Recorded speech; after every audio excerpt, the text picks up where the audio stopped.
ABC-ის სამკუთხედში M და N წერტილები მდებარეობს შესაბამისად AB და BC გვერდებზე. იპოვე BAC კუთხის სიდი და თუ MN პარალელურია AC-ში, კუთხე ABC 67 გრადუსის ტოლია და კუთხე MNC 122 გრადუსის. ამოვკრიბოთ ახლა ეს ინფორმაცია, დავხაზოთ ეს სამკუთხედი და ნახოთ აბა რა გამოვა. იმედია ლამაზად გამომივა. ABC ჩვეულებრივ დავაწერეთ და პირველი რასაც ახლა ვითვალისწინებ ამ ტექსტიდან არის რომ მოცემული მაქვს MN, რომელიც მდებარეობს AB და BC გვერდებზე. ანუ ამ გვერდზე და ამ გვერდზე, მაგრამ სად დავსვა ეს არ ვიცი. დამატებით პირობასაც შევავლებ თვალი. ანუ ხო შეიძლება აი აქ ავიღო მაგალითად და აი აქ ავიღო. რა მაქვს? ხო არ უთქვამს რომ იმეს რომ ვთქვათ შუაშია.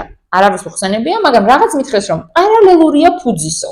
ანუ AC-ს პარალელურად უნდა მოვათავსო. ესაა მთავარი პირობა და დანარჩენზე ახლა კუთხის ზომამ უნდა მელაპარაკოს, ასე რომ ვთქვათ.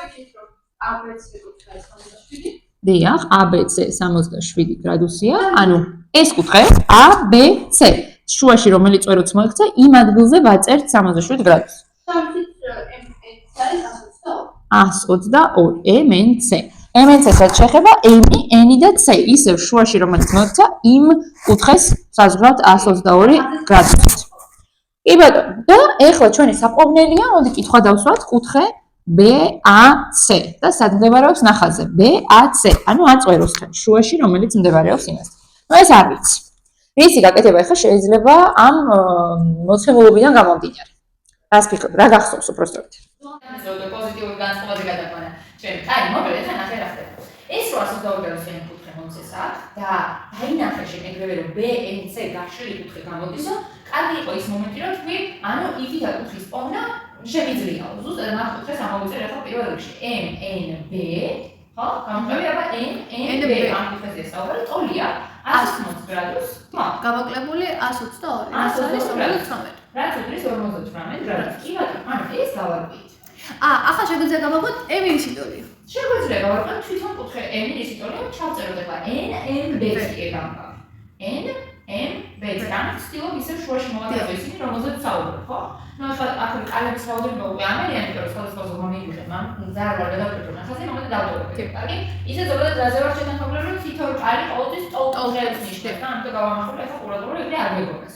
რა ხარ ეს ტოლია? 67 თემატიკული 58. დიახ, ანუ მის საყოვნელად ჭირდება 180 გამოკლებული და 180 გამოკლებული. მე ხან ყოველთვის ერთ ხაზზე ჩავწერ. 180 გამოკლებული, 67 დამატებული 58. ეს ტოლია 120. ვირი გადამასწრებისთვის. უამრავი. მე უფრო შეიძლება გადავამატო. მე სიდინჯემ შედეგი მომიგიტანა. დავაკეთე.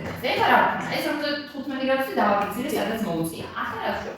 იცი, როცა გითხრა რომ MN AC-ს პარალელურია. მე შემიძლია ეს წარმოვიდგინე როგორც აი ასე გაგრძელებული ხაზი. და თუ ამას გავაკეთებ, მე დავინახავ რომ აი ამ ნახაზგა მესამეთი იკვეთება და თუ იკვეთება. ანუ გამოდის რომ 155 ტოლია. სწორი ხარ. ახლა დავინახოთ ეს მომენტი. ესე იგი ამის წინ მდებარე კუთხეა. და მაგის ტოლი და ეს ტოლია. ჯვალებინები არის და ამას გამო არის ტოლები და ეს კუთხეც არის 55. მაშინ მასე გამოდის 58-ით? ხო, მაგრამ აქ გამოდის ანალოგიურად ეს ყოფილა 58. ანუ ის სწორად მახსოვდა რომ შეცდები. შევედი კალი გავუკეთოთ ამ. და ახლა თქვენ კითხულობთ. 55. ასე კითხულობ BAC-ს ანუ 55. კი. ტოლი და სამკუთხედის ერთ-ერთი კუთხის მოსაზღვრე კუთხის სიდიდე 25 გრადუსის ტოლია. იპოვე ამ სამკუთხედის ფუძესთან მდებარე კუთხის სიდიდე. ანუ ნახე ხა ტაქტიკა კითხვის რაში მდგომარეობს. ანუ განავისთვის როგორ ინდივიდუალურია, მაგრამ მე ერთხელ ბოლომდე ვკითხულობ. თუ ძალიან არ ჩქარობ, გამოსავდი რომ ვიჯდე მოკლედ გასვიტანდი. ერთხელ ბოლომდე წავიკითხავ. მე დავყოფდი წინადადებებს წერტილების მიხედვით რა, აი წავიკითხავდი პირველ წინადადებას, გავაკეთებდი ნახას, გავჩერდებოდი და მე გავაზრებდი მეორეს. ანალოგიურად გავაკეთებ ახლა ზუსტად. ტოლფერდა სამკუთხედის, აქაც კი არ გავაგრძელებ. ჯერ დავხატავ ამ ტოლფერდა სამკუთხედს. ანუ რას ვიხსენებ, როგორია? ფერდები აქვს ტოლი. კი, აი მედია აქვს ჩემს ასած ტოლი მოკლედ. გავარქი საკელიც, ბარე და ეს მოვინიშნე რომ ტოლი ფერდებია. აქვე რა გავიხსენოთ? თუ ტოლფერდა სამკუთხედია და ტოლი ფერდები აქვს, ეს კუთხეები ფუძესთან ასევე ტოლი აქვს. აი ეს ინფორმაცია გონებაშია და ამ ტექსტში. იმიტომ რომ ეს რა განსწავლე, ხო? ეს გადმოვიტანეთ, რაც ვიცოდი და შეიძლება გამოგვადგეს. შეგვიძლია ტოლკინის სამკუთხედის ერთ-ერთი კუთხის მოსაზღვრე კუთხის სიდიდე. აუ, რამხელა ჩახლართული სიტყვებია, ხო? ანუ ესეთი კუთხე ავიღოთ, მოსაზღვრე კუთხის სიდიდე. ანუ ერთ-ერთი კუთხის მოსაზღვრე. ავიღოთ ეს ერთ-ერთი კუთხე. რომ მეუბნება ერთ-ერთი შეზღუდული ვარ? არა, ნებისმიერ ხოდა რომელიმე. ნებისმიერ მაგარი დავუდეს. რატომ? ესეც რატომ? აქ კიდეში ნახაზი ესეთ დაფასთან ახლოს მაქვს. აი რაგი აღარ და მოდი რაიცი რა ხდება და რა სნობებია. იქით ასწავლეთ პროგრამით. ამ ერთ-ერთი კუთხის და ვაგრძელებ მოსმენას. მოსაზღვრე კუთხის სიდიდე. ამ კუთხის მოსაზღვრე კუთხე რო გამომიჩნდეს, აქ ამიტომ არაფერი კუთხე არ აქვს, ხო? ჭირდება რომ ეს გავაგრძელო. და ეს მოსაზღვრე კუთხე დავინახო. ნამეტარი ძიძია მაგ 25 გრადუსისთვის. ხო, ნუ ესე იგი გამოდის რომ სამკუთხედი თვითონ როგორია, ძალიან კარგი დასკვნა გავაკეთე, კარგია. ანუ რო დავხაზე მე მახვილ კუთხა სამკუთხედი, რა მომაჩნდა ეხლა რომ მოსაზღვრე კუთხეა გარეთ 25 და ესე იგი შიგნით იყო ბლაგური და გარეთ აღმოჩნდა მახვილი, ანუ ბლაგურ კუთხა სამკუთხედი მინდა და შემცვლელი ნახაზი ეგრევე თუ ახლა უკვე მოვიფიქრე ძალიან მაგარია. შემცვლელი ნახაზი, ნახაზის სრულებისა დავხაზე ბლაგურ კუთხე, მე სამკუთხედად შევყარი, აი აქ გავაგრძელე ის და ხო, აქ უკვე მახვილ კუთხეს დავაწერე 25 გრადუსი და არ დავაწყდეს კიდევ რომ ტოლფერდა თუ არის ესე იგი ჩემი ფერდები არიან ეხლა ესა და ეს, ხო? არა პრობლემა. და აქ ეს კუთხეები ტოლი. გამოვარო? საპოვნელად 180 გამოკლებული 25 ტოლი ხო? 25 რაც არის 155 ხო? 155 შემდგომ 180-ს გამოვაკრებ 155-ს და რაღაც უხსას მივიღებ იმას გავყოფორს და რადგანაც ფერდები ტოლი. ანუ იმათაც იპოვი. კარგი, ვიპოვოთ ყველაფერი და კითხვას თავიდან გავუკეთეთ რომელს გვეკითხება. რამდენი არის? 25. ისედაც მეწერა. ჩი 2-ზე არ იყოფა. კი, 12 ნახევარი ხო?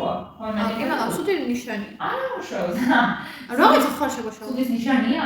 სუდის ნიშანი. არა უშავს, არა არის პრობლემა. 12.5. იპოვეთ ამ სამკუთხედის ფუძესთან მდებარე კუთხის სიდიდე. ჩვენ შემთხვევაში დამდებარე კუთხე არის ეს, ვიპოვდი რომ ეგ არის 12.5. ეხლა ნახე. ეს რაღაცნაირი ესეთი გზა გამოვიდა ეს. ნუ იქაც იმავე გზა გამოდიოდა, მაგრამ არა, მინდა რომ ბარემ დავფიქრდეთ, იმიტომ რომ იქ დრო გამოსაზღვრე მნიშვნელოვანია რა, ხო და გვაქვს ჩვენ ინფორმაცია ასევე გონებაში და არა ფუნქციაზე არაფერი მსგავსი არ მაგრამ იმ ნახაზის სხვანაირი პასუხი გამოგვიდა. აჰა. კი, რატო ისეთ? არ ხო, ჩვენ უკვე ვიგებთ ცეთ. 175-ს არ დავწერდი. 175 გამოდიოდა ამ კუთხეც. აქაც დავწერდი და მივხვდებოდით ეგრევე, ანუ ნახე. რომ არასწორი. აქამდე მიხდი, შენ და იმიტომ ძალიან გამიხარდა. ანუ მივხვდებოდით რომ რა ხდება 180 მონათონდის ჯამში და რა მივიდე, ხო? უკვე გადაწყდა 180-ს, ანუ ეგეთი რაღაც არ არსებობს. და იმიტომაც შევარჩევდი ნახას უკვე შეცვლეს. მაგრამ ნახე, გაიხსენე ესეთი რა. აქ ტერმინი არა აქვს ნახსენები, ამიტომ შეიძლება გონებაში არ მოტივტივდეს, მაგრამ რადგან დროზე ორიენტაციასაც ვაკეთებთ ჩვენ და ამაზეც ესე ვთქვათ, მუშაობთ, დავფიქრეთ ესეთ რაღაცაზე. აი ეს რომ გაგრძელება გავაკეთე და ეს კუთხე რომ აქ აღნიშნე, რომელიც ასე წამკითხა პირობა, ერთ-ერთი კუთხის მოსაზღვრე კუთხე. მეორენაირად მას რა სახელი აქვს თუ გახსოვს. ამ წუთას როგორი კუთხეები გამოდიან, ეს და ეს და რა სახელი აქვს აი ამ კუთხეს. რომელიც გარეთაა. აუ მე არა მაგარი. ეხლა მოსაზღვრეაო. მაგრამ მე მინდა რომ კიდევ სხვა ტერმინიც კითხვა შეწერა და ამოვიწერე კიდევაც. მეც ვქვი ეხლა. მეზობელი არა, მეზობელი ახლა მეზობელი მე ამაჩა. ანუ დეპარტამენტის მიხედვით რომ მითხრა ის კი რაღაც განსაკუთრებულ ტერმინს კი არ ვითხოვ, ისედაც რომ შეხედო. მოსაზღვრე არის. სამი კუთხე არის შიგნით და ერთი გარე მოსაზღვრე? გარე მოსაზღვრე კუთხე გამოდის და ახლა გარე კუთხის თვისებასაც თუ ხაიხსენებ, ვაფშე არ შემწყალეთ. ძალიან მაგარი იქნება. თვისებაც გარე კუთხეს არ თუნდაც აქ რო შეხედო და აქედან მიხვდე. გარე კუთხეს? ხო, არა აუცილებელი წესად და კანონად გახსოვდეს და გარე კუთხეს ახლა რა ვაკვირდები არის ნახევარი ის რა ქვია კვერპებს? პირიქით თვითონ არის ანუ ორჯერ ნაკლები. არა, ნაკლებია. ეს 15 და ეს 25-ია.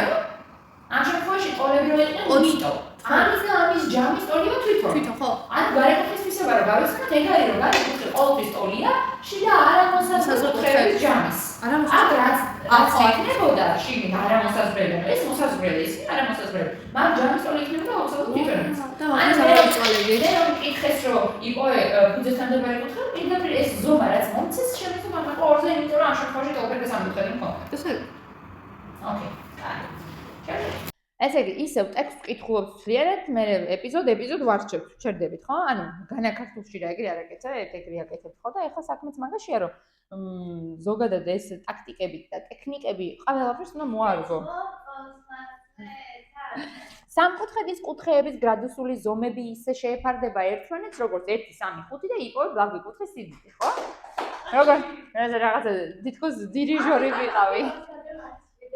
და თუ კი ამ სამკუთხედზე დასახელება არ მაქვს, რომ ასეთია, ისეთია, მაშინ ნუ ნებისმიერად შემიძლია ამ წუთას ყოველ შემთხვევაში დავხაზო დასაწყის ეტაპზე, სანამ გავარკვევ კუთხეებს. აჰა, ანუ ამას კუთხეებზე ეხლა მე რადგან მაინც ვიღებ ამ გაკვეთილს უბრალოდ იმასთვის ამ რა ქვია, განმანათლოთ საზოგადოება, რომ ჩანაწერი კეთდება ესე. ხო? კუთხე A ისე შეეფარდება კუთხე B-ს და ისე შეეფარდება კუთხე C-ს, როგორც 1, როგორ იყო? 3-ზე. თორე, მე ძალიან გამიხარდა, რომ პასუხი უკვე მზად გაქვს. ძალიან კარგი. და ვიპოვოთ ბლაგვი კუთხის სიდიდე. სავარაუდოდ აქედან ბლაგვი რომელი იქნება? პირდაპირ დავსვა კითხვა. 1, 3 და 5-ის შესაბამისად რომელი? 5-ის შესაბამისი, ანუ რა თქმა უნდა, რომელიც ყველაზე დიდია და დავწეროთ, რომ კუთხე C-ია საკონე. აჰა. აჰა, კი ბატონო. 20-ის და პოულობ კუთხე C-ს 100, კი ბატონო. ანუ ესე იგი x-ი რომ შემოვიტანო ამ პროპორციული ნაწილებისთვის და დავწერო 1 ცალი x-ი, 3 ცალი x-ი, 5 ცალი x-ი, გავუტოლო უნდა რა სამკუთხედში შიდა კუთხეთა ჯამს, რაც არის 180 ნამდვილად გეთანხმები და ეგ მიიღება მე რაც უკვე დავწერეთ წინასწარ. და ძალიან კაი, ეგეც არის. გაგეხარდება რომ ესეთი მოკლედ ერთი ქულა შენია. შენ მორიგი ერთი ქულა. ესე კი არ არის კაცო, ბევრი ერთი ქულა გექნება. ამინ. შემდეგი.